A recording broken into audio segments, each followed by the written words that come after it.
Understanding a city begins through identifying its challenges and its people. Starting as a collaborative studio effort between Level 2 and Level 3 students at the Department of Town and Country Planning, University of Moratuwa, we explored about Kandy City using literature, fieldwork, and thematic analysis under four main themes, which are heritage conservation, transit city planning, land use planning, and urban housing. Finally, our focus centered on one critical concern: pedestrian discomfort. Building on the issue of pedestrian discomfort, our analysis explored the deeper forces shaping this urban challenge. Accordingly, three key root causes were identified. First, the over-centralization of urban functions within the Kandy city core, drawing a large daily population into a limited space. Second, the topographical constraints that physically restrict the city's expansion. And third, the high inflow of vehicles into the center, intensifying congestion and reducing pedestrian comfort. To better understand these dynamics, we examined Kandy's position within international, national, and local contexts. This broader perspective ultimately led us to a critical question: what should the future of Kandy look like? Guided by the vision of Kandy, the Colosseum of South Asia, a compact city where the mild climate and surrounding mountains shape movement and everyday life, we explored pathways to shape Kandy city's future.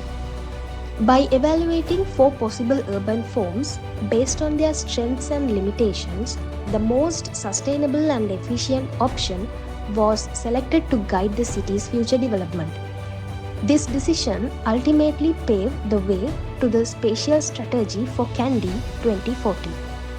Following the identification of the most suitable urban form for the future of Kandy, two main strategic interventions were developed to address the previously identified problems. First, the establishment of three major urban nodes, Kadugastota, Digana, and Pilimatalawa, connected to the city through three primary development corridors. Second, the decentralization of the Kandy bus terminal into these proposed major nodes, supported by a frequent and efficient shuttle service operating along the corridors. Together, these strategies aims to decentralize over-concentrated urban functions in the city core and redistribute the Kandy city's development pressure into outer areas while reducing vehicle inflow by promoting a more reliable and efficient public transportation system. But planning goes beyond designing strategies on paper, emphasizing that are those strategies truly practical and applicable in the real world? To find out, we decided to directly engage with local communities and governing institutions, guided by a stakeholder mapping exercise.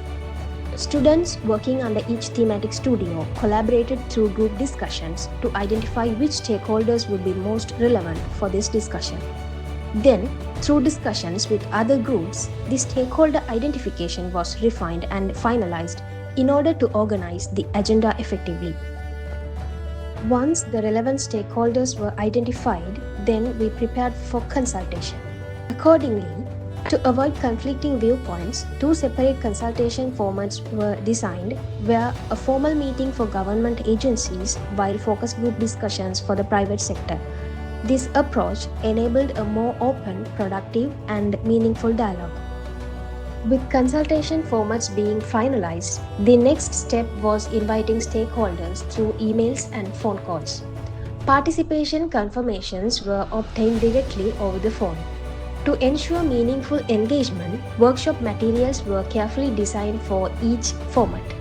Focus group discussions used printed maps and information leaflets to encourage interaction, while the formal meeting was supported by a PowerPoint presentation and color-coded sheets to capture stakeholder ideas, solutions, feedback, and recommendations.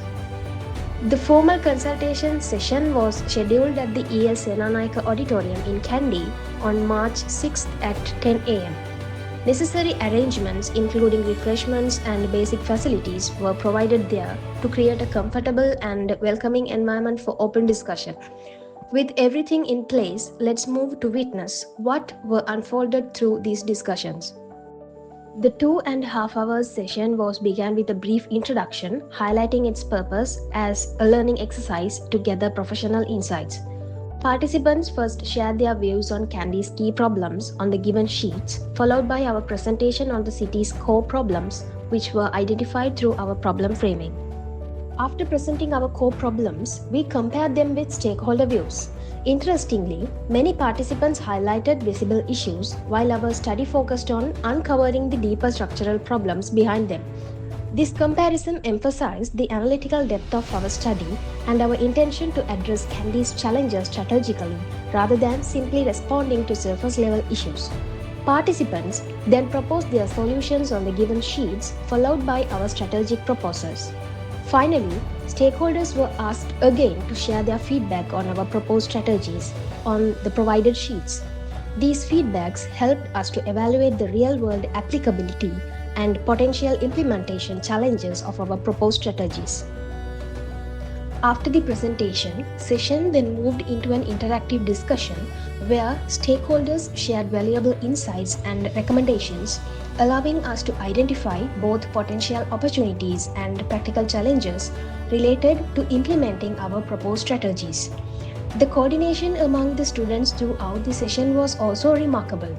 While one group facilitated the presentations, others were actively documented and reported stakeholder ideas, recorded the session, captured photographs, and facilitated the session through distributing materials, ensuring that every important moment and insight from the consultation was carefully preserved and captured. Following a productive discussion, our spatial strategy was refined based on stakeholder insights and further analysis. Considering the practical constraints such as land scarcity and social challenges, as mentioned by various participants, the proposed nodes were revised as Katugaskota, Peradeniya and Kundasale, while corridor development was reoriented around the railway network and road system. More importantly, this consultation became a powerful platform where academic ideas met real-world experience. Through this process, our local development plan for Kandy moved one step closer to become a practical, informed, and achievable vision for the city's future.